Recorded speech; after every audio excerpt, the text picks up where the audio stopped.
This week on Follow the Money Radio, with gold prices recently entering a new uptrend, the U.S. dollar under major selling pressure, and investor uncertainty rising across the globe, gold mining stocks appear poised to continue rallying sharply into the end of the year. Today's guest, noted gold mining stock investor and analyst Jay Taylor, shares how to research and profit from gold's new uptrend. And I think that we're starting a bull market in commodities across the board, led by gold and silver, perhaps, but especially by gold. And I think there's going to be a lot of commodities that rise in value relative to the dollar. And later, as tensions with North Korea near a boiling point after the country's sixth nuclear test, we revisit an interview with John Pilger, the producer of a recent documentary entitled The Coming War on China, to gain insights on what may be the real endgame in the West's standoff with North Korea. Jerry, the world should be concerned about the United States, not North Korea.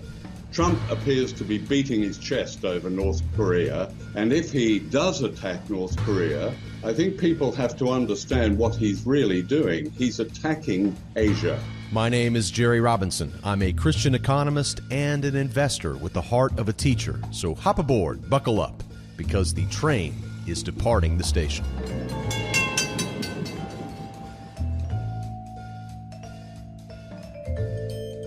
All right, friends, welcome to you all around the world. So grateful to have you here on Follow the Money Radio. As mentioned, my name is Jerry Robinson. You can find us online at followthemoney.com. We've been here broadcasting for many, many years, talking about the economy. Really kicked down the door several years ago on this topic of the petrodollar system. It came out of my book, Bankruptcy of Our Nation. And we have been monitoring this petrodollar system for quite a long time, especially how it relates to the price of gold in particular. Today, we've got a really great show for you lined up. We're going to be talking with, as mentioned earlier, Jay Taylor, who is a gold mining analyst. He's an investor. He writes a newsletter. He's been at this for quite a long time. And he has a lot of good insights on some different gold mining stocks. In fact, he'll share 3 of his favorite stocks in our interview today. These are junior miners now, very, very small stocks that have really great potential, but at the same time can also implode. So, it's always good to do your own due diligence whenever you're looking at these kinds of junior mining stocks. But here we are in the middle of September, or at the very beginning of September, actually, at the end of the summer, and we now have gold and gold mining in firm uptrends. We here at Follow the Money use a very simple but powerful trend-following system that we provide to all of our members. And so anytime a commodity or a global market or some sort of industry or sector forms a new uptrend, we alert our members to that. So for example, back in 2008, we called the stock market crash. We were actually telling people to get out of the stock market at the end of 2007. Our system said in December of 2007, get out of the stock market, big red flashing signal. So we got out. We also issued a buy signal for U.S. stocks in the early part of 2009. It was actually just right before the summer, around May or June. Of course, the bottom was in March, so that turned out to be a great call. We also called the historic U.S. dollar bull market that began in July of 2014. As that thing rode higher, we called it and played the U.S. dollar and rode that higher. We also called China's stock market rally back in 2014 using our system. We were able to profit very handsomely through options and through ETFs on China's massive stock market rally. And then back at the beginning of 2016, we called the new uptrends in gold and silver, which lasted for about 6 or 7 months and really provided some great gains. So here we are again now. It's, as we mentioned, August 11th, just a few weeks ago, we alerted all of our members to the fact that gold and gold mining have formed new uptrends.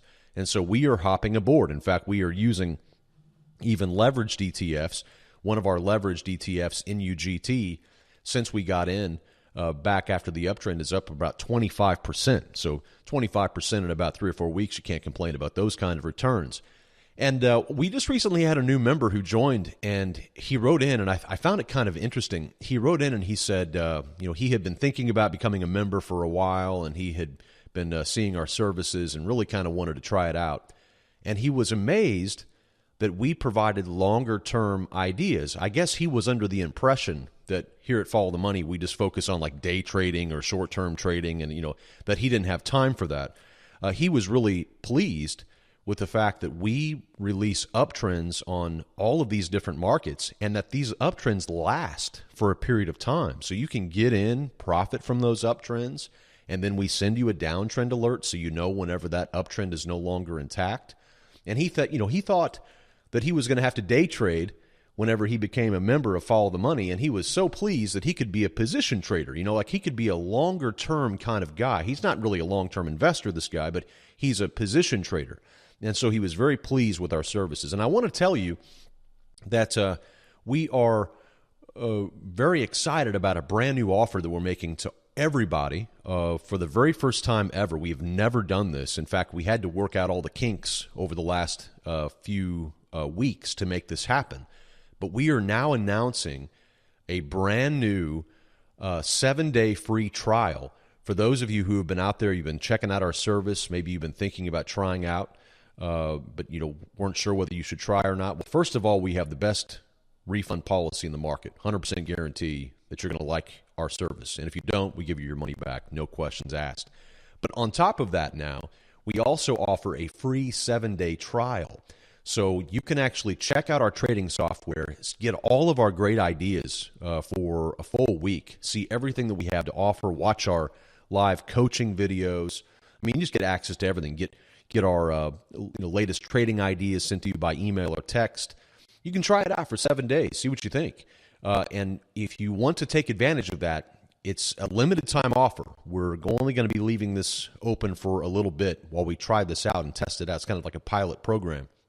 But if you want to try out our service, unlock everything that we have, that nothing on our site will be blocked to you, you'll be able to see everything, then check that out. Go to ftmdaily.com/pro and choose your plan, whether you want a monthly plan or an annual plan, and then start the 7-day free trial. Check it out, see what you think. But as I mentioned, we're calling a new uptrend on gold and gold mining as of last month. And we're also, in this weekend's briefing for all of our members, we're going to be providing our 5 favorite gold mining stocks to play this current rally. I think there's going to be some really big gains made in this particular uptrend because we are in a very interesting time economically and geopolitically, and of course domestic politics too are just a total wreck here in the United States. We have all kinds of things coming up as we face an uncertain September and an uncertain October. The Congress right now has a very well-known to-do list. They have to raise the debt ceiling this month. They have to pass a budget of some sort. They have to fund the government. They have to pass tax reform at some point. They've got to provide hurricane relief.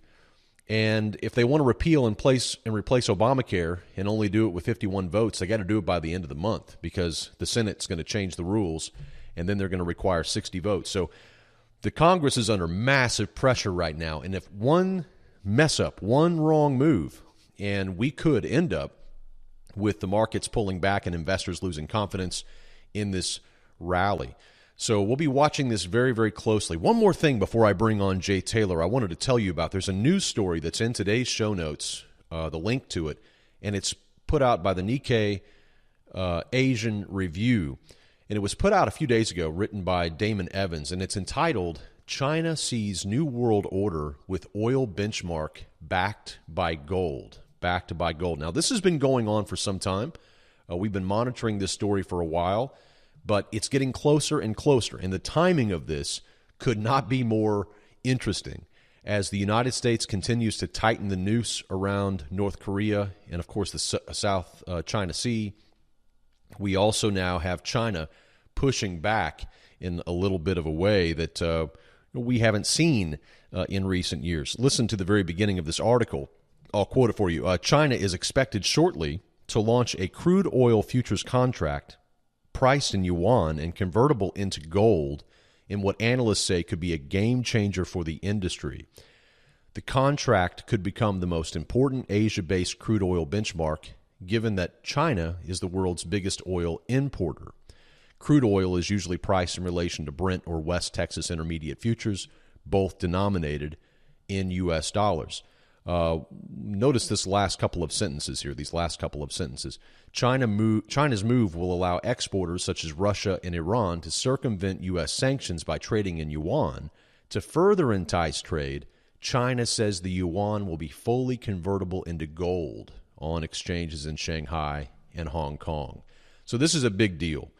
This is a shot across the bow, and this could divert a lot of demand that would typically be for dollars to buy oil now over to yuan. A lot of these countries are hesitant to settle in yuan, and so China has been very smart to make the yuan convertible into gold, allowing people to perhaps hold the gold instead of the yuan if they're uncertain as they warm up to this new arrangement. So those of you who know recent history, you know that when Iraq, tried something like this, Saddam Hussein ended up hanging from a noose. Not too much later, Iran has done the same thing. They are part of the axis of evil. Libya talked about a gold-backed dinar. You know what happened to Gaddafi, right? I mean, you remember seeing the pictures of him in the middle of the street. This is the kind of stuff that leads to military action on the part of the United States. So obviously an important story. We're continuing to watch it, but just wanted to make you aware of it, and you'll find the link in today's show notes. And don't just read the Nikkei Asian Review. There's several other sources that are writing about this, and kind of put the picture together in your own mind, and you'll begin to see how the puzzle fits together in these very, very tense times that we're living in. All right, well, I want to turn our attention now over to our interview with Jay Taylor. He joined me earlier in the week to talk about gold mining stocks and how to research them, and specifically how to profit from them. Let's head over to that interview right now.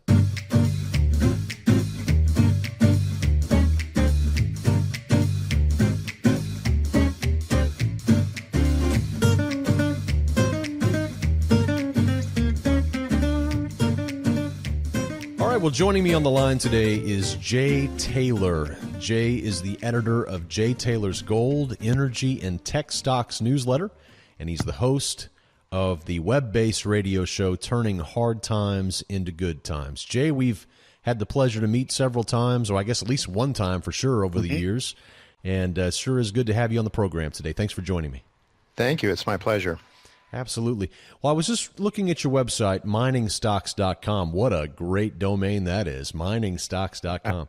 And you recently wrote, and I quote you here, as the price of gold rises to $1,500 and then well beyond, and I want to talk with you a little later on about what that price might be.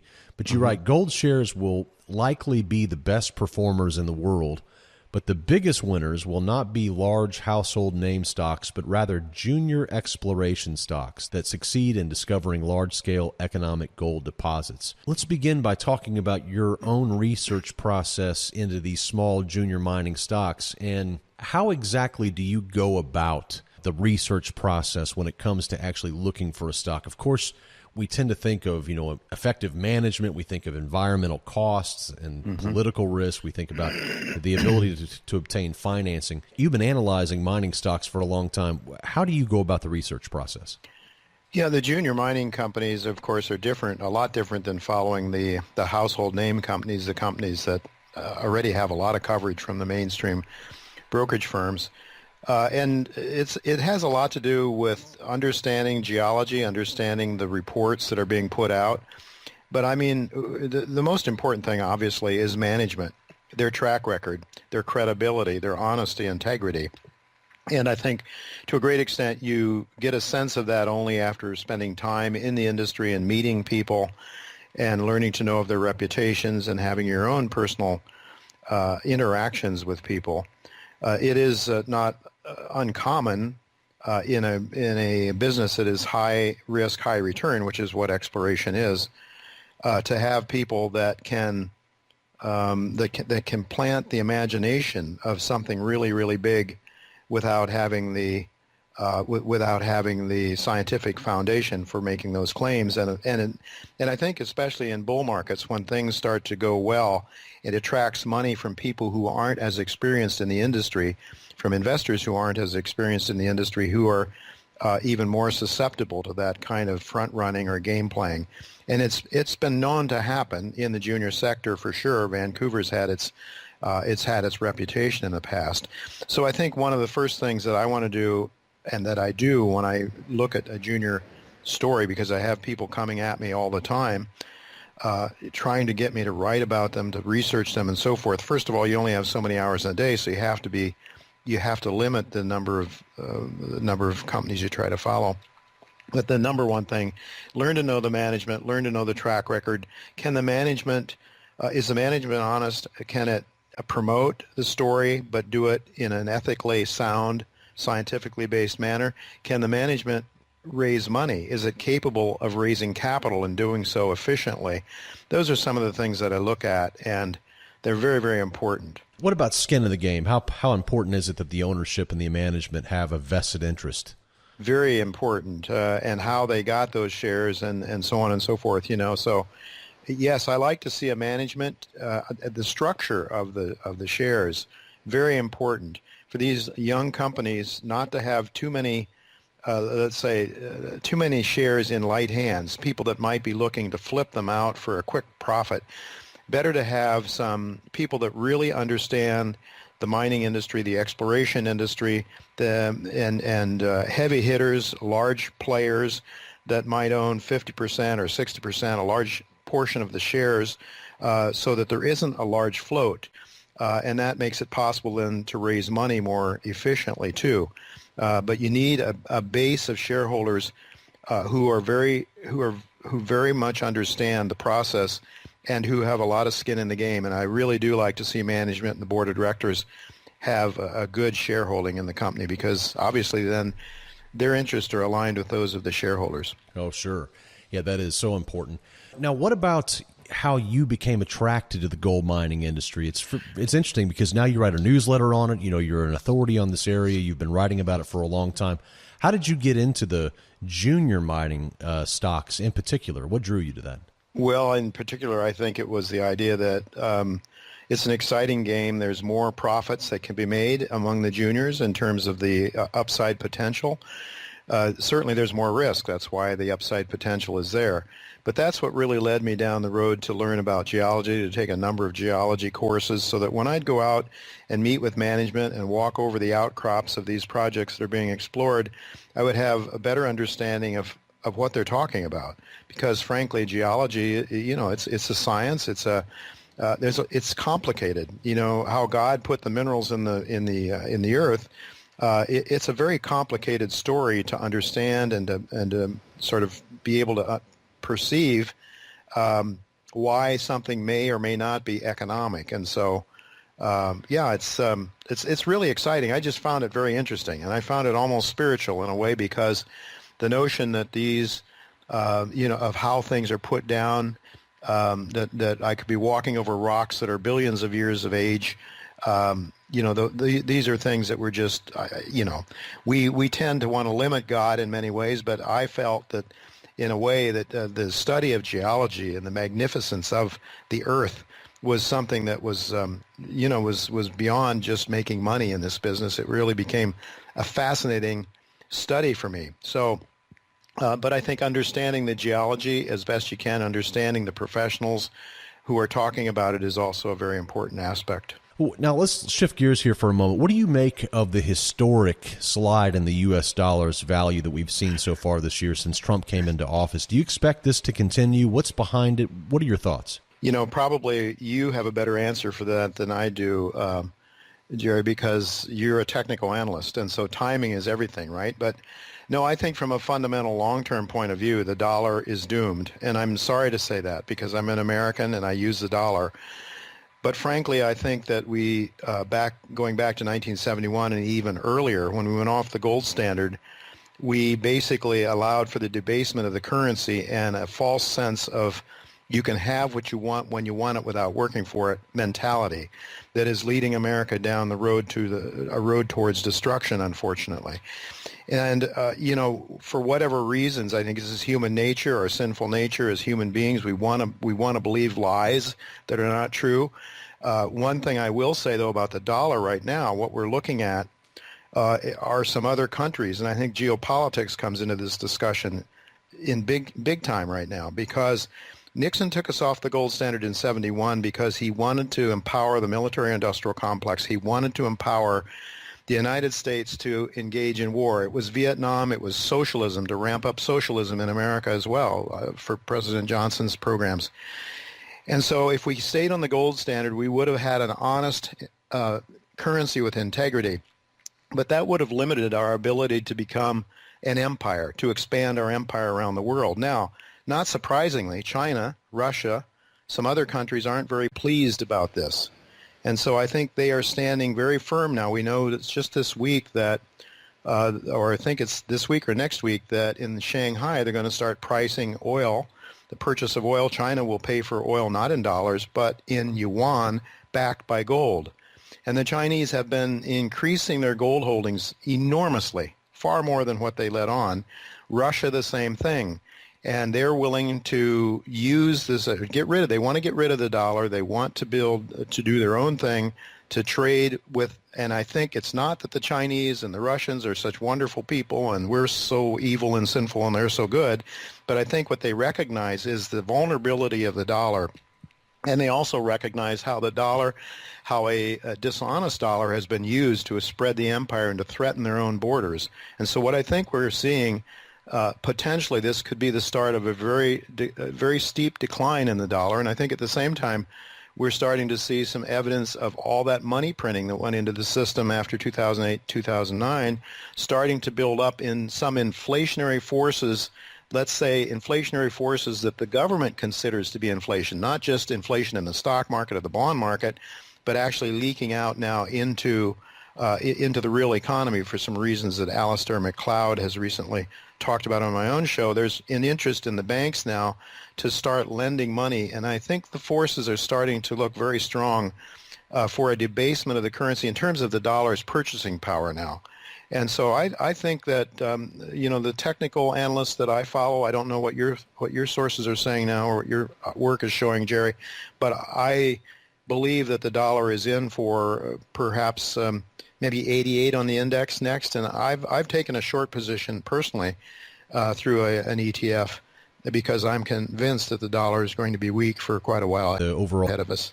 ETFs make it so easy for us to take advantage of those things, which is such a nice thing. Do you have any concerns about ETFs in the precious metals market? Do you have any concerns about where those might lead, or if they're distorting the overall supply demand picture? Yeah, we certainly do. We saw some problems with JDXJ, for example. The markets, so the juniors are just too small. I suppose games can be played with the ETF. So, yeah, there are some concerns. I haven't focused a lot on them, but I rather own some stocks myself, the ones that I'm closer to.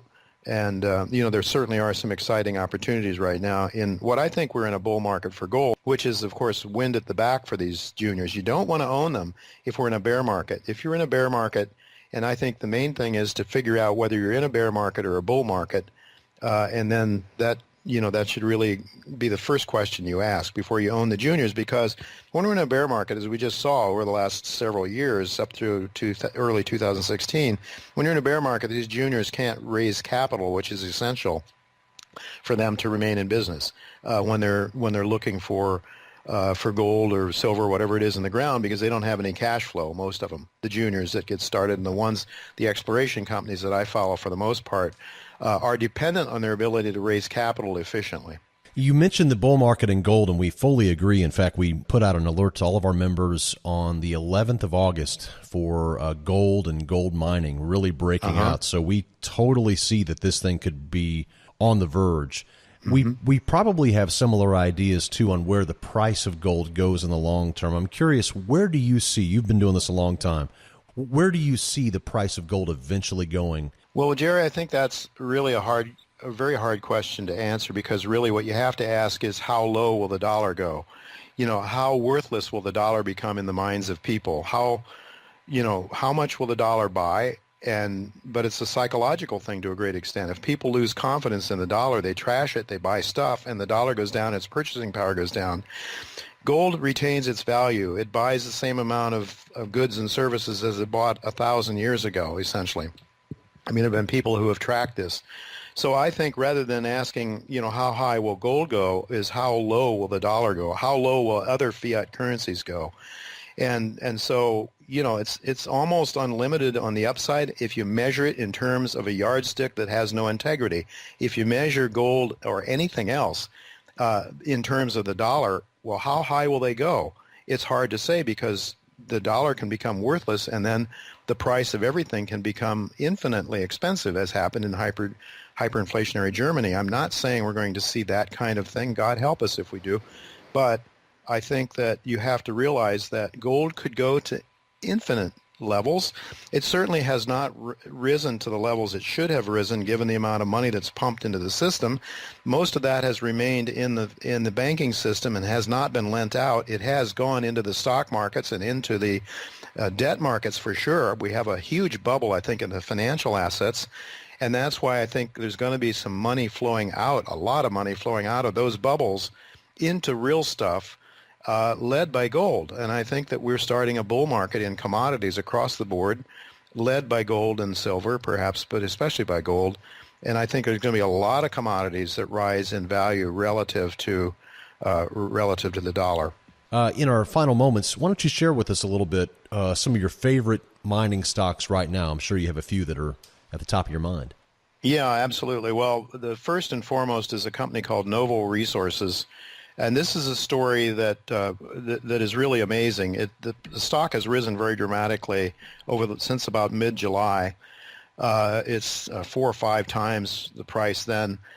The story there is that the Great Witwatersrand deposit that from which about 35 or 40% of all the gold ever mined come out of that one relatively small area of Africa. Dr. Quentin Henning, who I've learned to know extremely well over the last 4 years or so, came up with a theory as to how the Witwatersrand was formed and set out to find another one. In fact, he was employed by Newmont to do that. He went out and found this area of northwestern Australia, and it looks as though he may have found it. It is just an amazing story, one that I write about every week in my newsletter, and it is my largest personal holding. In fact, 45% of my personal holding is in Novo, to a great extent because of its recent appreciation. Another one I like a lot is Klondike Gold Mines in Canada, trades in Canada, also in the U.S. KDKGF is the symbol. By the way, the symbol for Novo Resources is NSRPF. But Klondike, in the great Klondike gold discovery of the placer gold discoveries of the late 1800s, right after the California gold rush, it's a very similar story. But where was the mother lode? Where did the hard rock source of all this placer gold come from? And it seems as though Klondike has now figured out the geology and is able now to put the drill holes down where they need to prove up what I think is going to be a very large, very high-grade system. And they are just very early in the stage. But that stock has also made a bit of a move so far this year.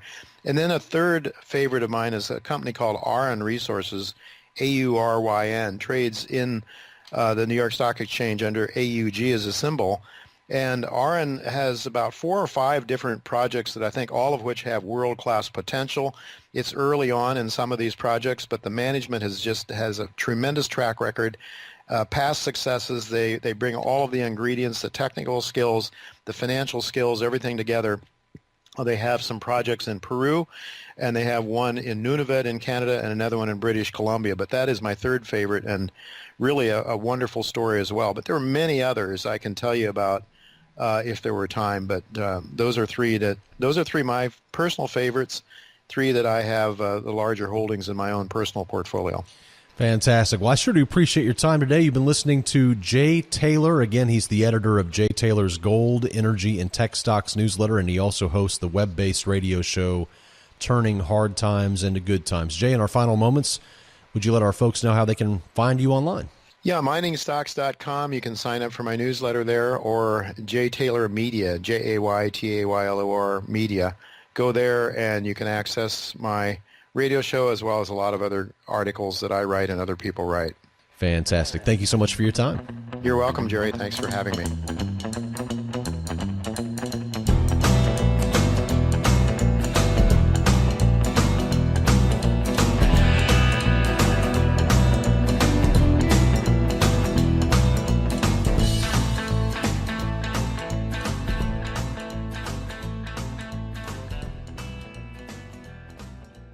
Hey friends, this is Jerry Robinson from Follow the Money Weekly. Recently, we have been receiving many emails from our listeners commenting on the great help they're getting from our precious metals expert, Tom Cloud. Gold and silver are excellent hedges against the growing threat of coming U.S. inflation. Who's your gold guy? Make it Tom Cloud. With over 30 years' experience with precious metals, Tom will answer all of your questions. Don't buy your gold and silver through some call center and pay inflated prices. Call my good friend Tom Cloud and speak directly with him and get all of your questions answered. For a limited time, Tom is offering free shipping and insurance on every gold and silver purchase made by our listeners. Call 800-247-2812.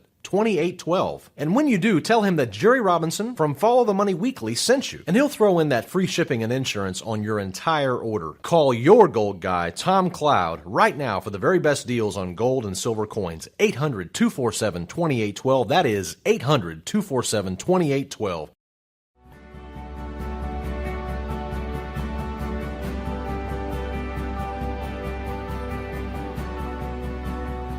Welcome everybody, this is Mike Mitchell from Strategic Wealth Partners and Christian Advisor Referrals, coming to you again today with a discussion about your sound retirement. Let me ask this question of you.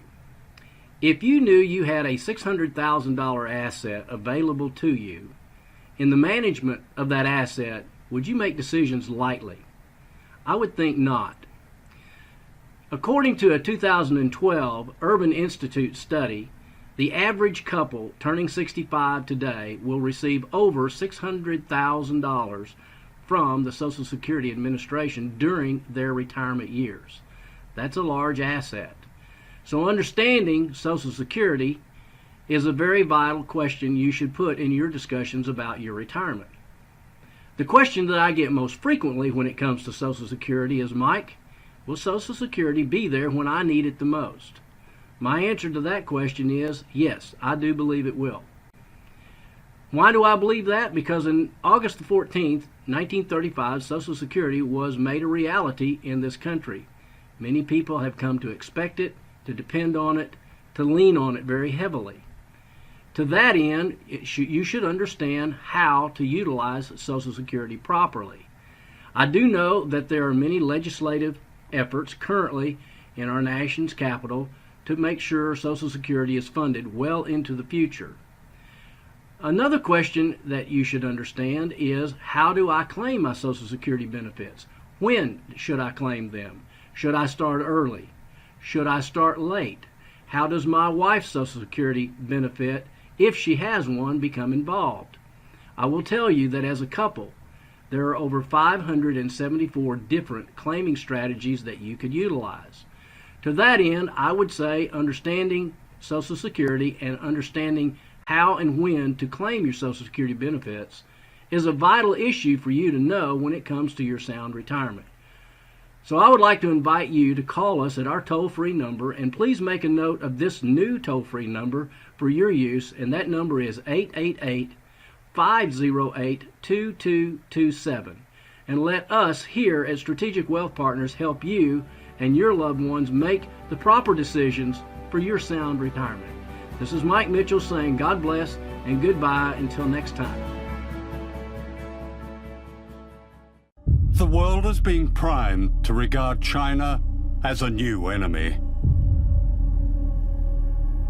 The great power game is called perpetual war. Our first president, George Washington, said, if you want peace, prepare for war.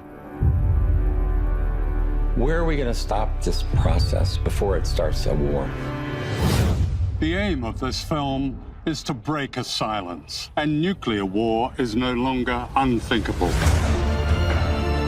The equivalent of one Hiroshima bomb was exploded in these islands every day for 12 years.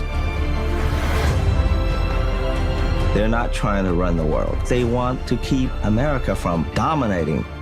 We need an enemy for all this money, and China's the perfect enemy. United States scientists conducted human radiation experiments to study how human beings absorb radiation. There's really nothing more terrifying than this. The Chinese, 2,000 years ago, built the Great Wall to keep the barbarians out, not to invade them. As we look at China on the map, we can see that China is the basic cause of all of our troubles in Asia. China, they want to dominate a huge chunk of the planet. It is time to show the whole world that America is back. I pity a country that would come up against us. We get better and better and better.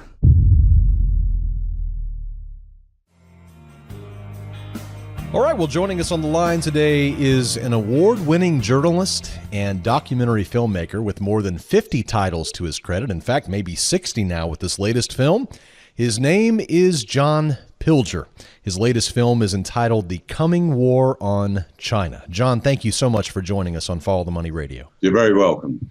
I want to move to this topic of the plight of the Marshall Islanders in the post-World War II era as they became, in essence, guinea pigs for the effects of American radiation testing. I was not aware of this history. In fact, I would venture to say that most Americans do not know much of the history about America, of course, but especially this. Can you fill us in a little bit more about this for those who haven't seen the film? Well, the film opens in the Marshall Islands. The Marshall Islands is where, following the bombing, the atomic bombing of Japan, it's where the nuclear age really began.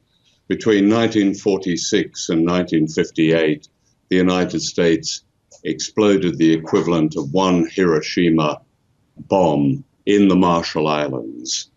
So everything from its early atomic bombs to its later hydrogen bombs were tested in the Marshall Islands. The Marshall Islands were a trust territory of the United States. The United Nations had passed in trust the welfare of the Marshall Islanders to the United States, and instead the US really devastated the environment, both the natural environment and the human environment.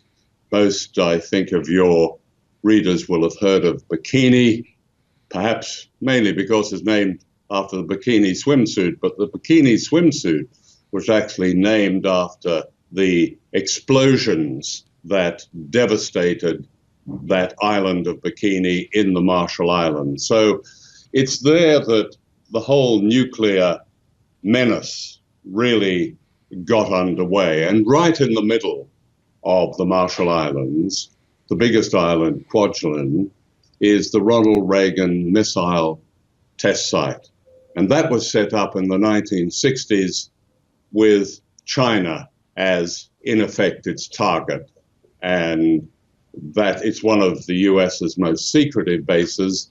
So the connection with the current atmosphere between the US and China, the provocations, is really centered on that particular base in the Marshall Islands, surrounded by this history. You know, there was a secret program called 4.1, which began as a program to examine mice, the effects of high-yield nuclear weapons on mice. And this became a program to examine the effects of high-yield nuclear weapons on human beings. So the Marshall Islands really are a dark history that are very much related to events today.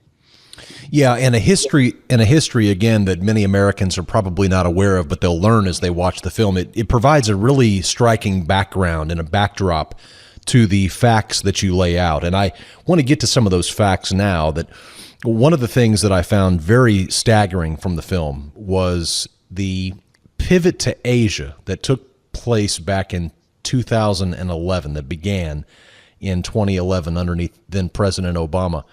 has now led, as you very cleverly show in the documentary, about 400 military bases now that surround China. And it's very difficult to imagine a country not feeling threatened by that. And you really draw that out in the film. So it really forces the Westerner, as they're watching the film, to think outside of their own skin, to think outside of their own country, their own nationality, and to realize that this military-industrial complex that has been built is now basically noosing up the second largest superpower in the world on our watch. And it's difficult, I think, for many Americans to imagine a hot war, a hot full-scale war with China. But that is the thesis of your film. Talk about this coming war with China that you envision. Does the Trump administration aggravate this from your perspective? Does he make things better? What's your take on that? Well, the theme of a willful ignorance on the part of the United States and American people, but particularly American elites, has been the theme of most of my films, actually. And it is the major issue today that, I mean, several times in your questions, you've said, well, we don't really know about this. And I think the question that your readers, your listeners might like to ask themselves is why they don't know. Because the pivot to Asia announced by President Obama in 2011 was not a secret, but as you say, very few people know about it. It meant the transfer of most U.S. naval and air forces to the Pacific, Asia-Pacific region by the year 2020. And the object of that was to confront China. Well, that's a pretty important thing to know about. And in the land which has constitutionally the freest press, freest media in the world, the depth of this almost amnesia, this denial, this willful ignorance is quite extraordinary, to the point where Trump arrives, and you've just mentioned him, so I'll try and answer your question. Trump arrives, a kind of cartoon version of everything that's gone before, but not all that different. The kind of devastation in Syria that we're seeing and in Yemen being carried on by the Obama administration, and before that, the Bush administration, and before that, in various forms, parts of the world, the Clinton administration, and so on. There's a continuity. Trump is slightly unpredictable, but there isn't a great deal of difference between him and those that have gone before. And I think it is a question. It is probably the most urgent question that people ask themselves, why don't we know about this? Why don't we debate this? We're doing this on this program at the moment, and that's all well and good.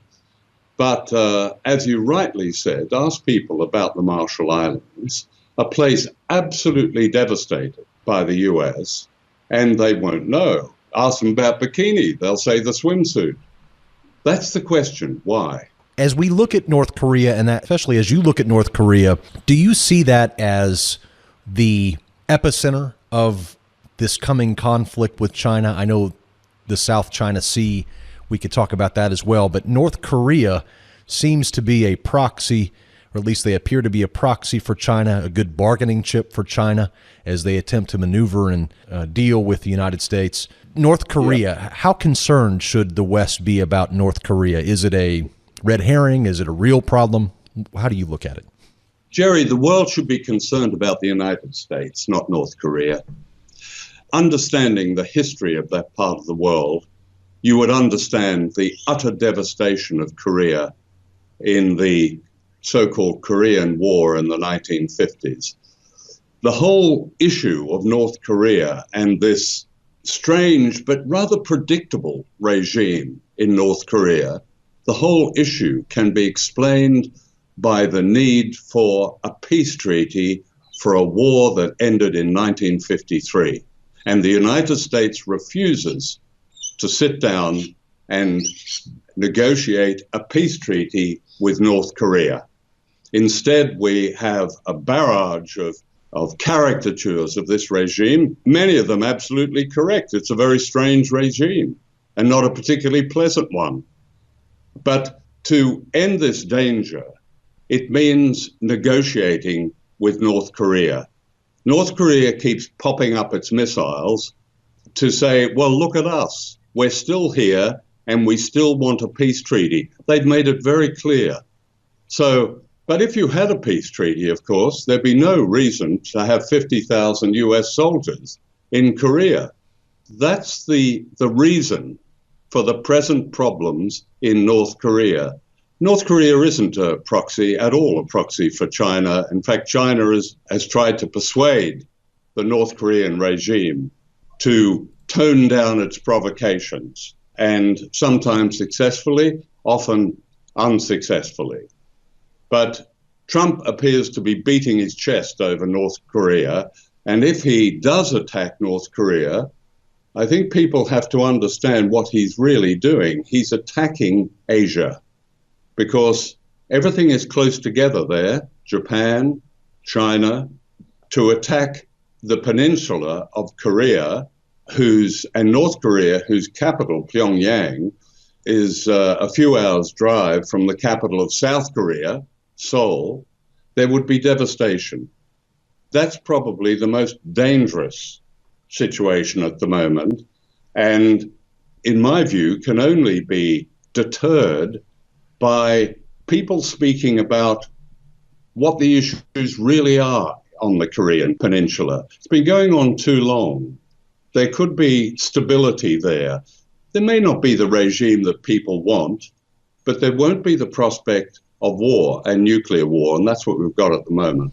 I wonder if you think that this war is inevitable. Is it inevitable given the trajectory of the United States, given what we know about the history of the West? Is it an inevitable war? What can be done to change this potential future that you envision? No, I don't think it is inevitable. I don't think anything is inevitable. I don't believe in that. But there is certainly a real possibility.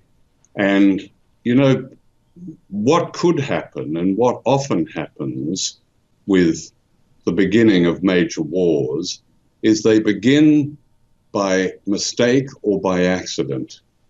But first, if you create this atmosphere of provocation, of a sort of a rhetorical standoff between states, it's fertile ground for a war. A form of that happened a century ago in Europe at the beginning of the First World War.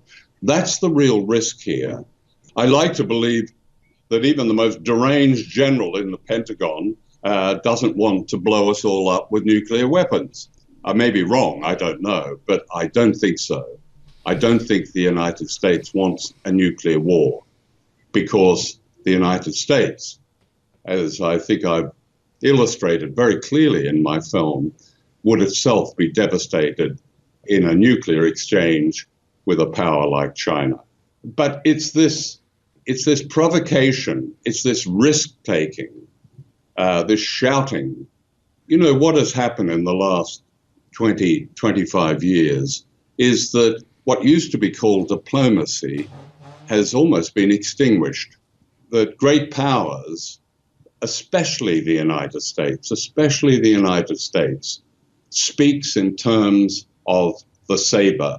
The sabers are rattled. You know, that's such a primitive way of dealing with other states. So there's been a regression. We've almost lost that rather strange practice called diplomacy. But diplomacy often got us out of situations, when I say us, I mean humanity, in which we might have had a war. What can be done about it? What can be done about it is that people start speaking up and identifying what the real problems are. You know, right through the US election campaign, there was what we're talking about now wasn't even an issue. There was nothing. Now there's this absurd obsession with a complete nonsense that Russia intervened in the US election, of which there is not the slightest evidence, when in fact the issue should be the very thing that we're discussing. How do you stop a war happening between nuclear-armed states? And you had brought up the generals at the Pentagon hopefully not wanting war, but it is something that is worthy of note that our generation may not even really understand the horror of war, sadly. We certainly have not had to sacrifice for wars in recent times, so it's almost as if our generation is detached from the horrors of war. We see war as kind of a inflationary event that might help the stock market. We don't see we don't see it for what it truly is, and that's a really sad thing. I think that's a very good point. It's a very good historical point. It's interesting, if you look at the reaction in St. Petersburg, the bombing of the underground there, I've read some very interesting commentary on that and how people went about their business, that the authorities immediately made all public transport and taxis free so that they could go on searching for other bombs. And in fact, they found another one. Now, the same, let's say, stoicism or coolness happened in London during the IRA campaign in the 1970s, when you got into an underground train and you didn't really know if you were going to be a victim of an attack. Those two countries, in my view, have known war on their own soil. The United States hasn't. You describe it very colorfully there, but the Second World War was actually quite a lucrative operation for the US, not for all those soldiers who died, of course, but even the numbers of soldiers dying, were few compared with, say, the 27 million who died in the Nazi invasion of Russia. So that long memory, it's not all that long, in Europe and in Russia and in China. China devastated for most of the 19th century and most of the 20th century, actually, certainly up to the mid-20th century. That memory of war and of chaos and of dispossession is very, very vivid. It's not so in the United States, unless you've got a memory that goes back to the Civil War, and I doubt whether anyone does. But it's not there. And I think that's a factor. I think it's also a factor that history is not taught in schools. The whole sense of the past and how it affects the present and the future is not taught. You know, technology is now so consuming us that the very basics, like understanding our past and learning from the lessons of our past, just isn't there. That's one of the problems. Fascinating discussion with our guest today, John Pilger. He is an award-winning journalist and a documentary filmmaker. We're in our final moments here with him. He has 60 different titles to his credit. The 60th title is The Coming War on China. John, I would like for you to share with our audience how those who have listened to this broadcast, who would like to get a copy of this film, to either view it for themselves or share it with their friends and family, how can they get a hold of this film?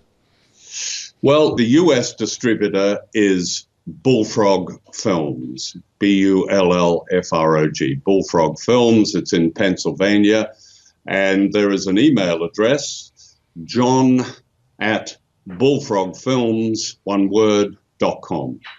I think an email to that address, or just look at the Bullfrog Films website.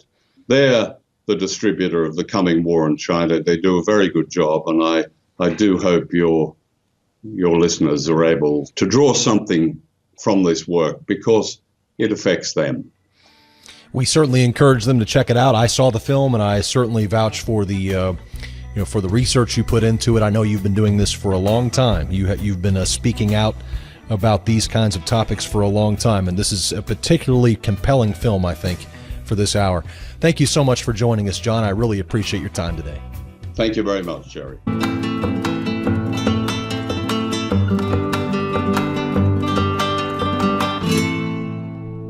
All right, well, in this week's trading tip, I want to talk to you about the importance of the 200-day moving average line. The 200-day moving average line is a powerful metric that can be applied to a stock chart, and many financial institutions and hedge funds add it into their trading algorithms. Most smart traders avoid stocks trading below their 200-day moving average.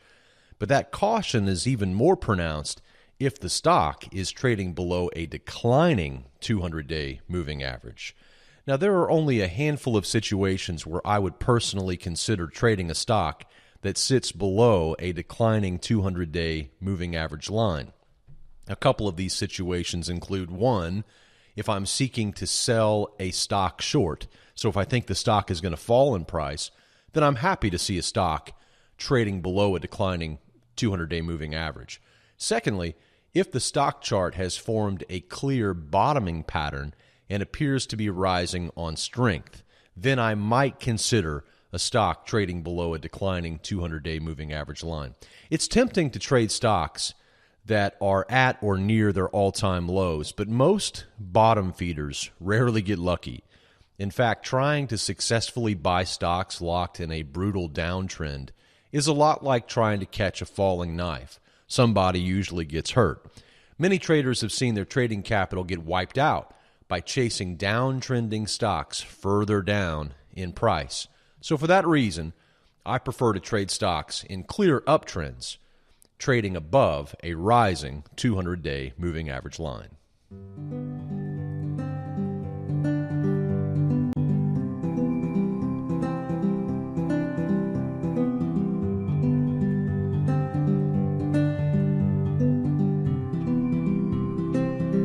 Well, in the wake of the devastation from Hurricane Harvey, yet another massive hurricane, Irma, has been upgraded to a Category 5 and appears to be heading straight for the state of Florida, due to landfall sometime early next week.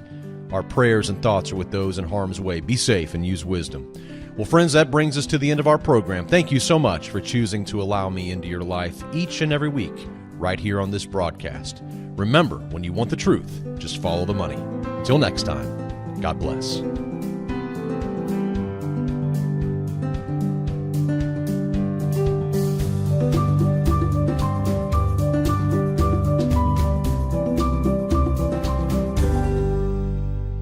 Information contained on the Follow the Money podcast is strictly for informational and educational purposes. It should not be construed as specific investment advice. The views and opinions of our guests and sponsors, including Tom Cloud, are their own and do not necessarily represent the views of FTMDaily.com or Robinson Media Group, LLC. Jerry Robinson does hold an insurance license and at times may offer consulting on life insurance and fixed retirement income products. Follow-up, individualized responses to email or phone requests that involve the rendering of personalized investment advice for compensation will not be made absent compliance with state investment advisor registration requirements or an applicable exemption or exclusion and applicable insurance regulations. Past performance is not indicative of future results. You should be aware of the real risk of loss in following any strategy or investment discussed on the podcast. Remember, never do your financial planning through podcast or radio. It's your money. Be wise. Do your due diligence and always consult a trusted financial professional before making any financial decisions.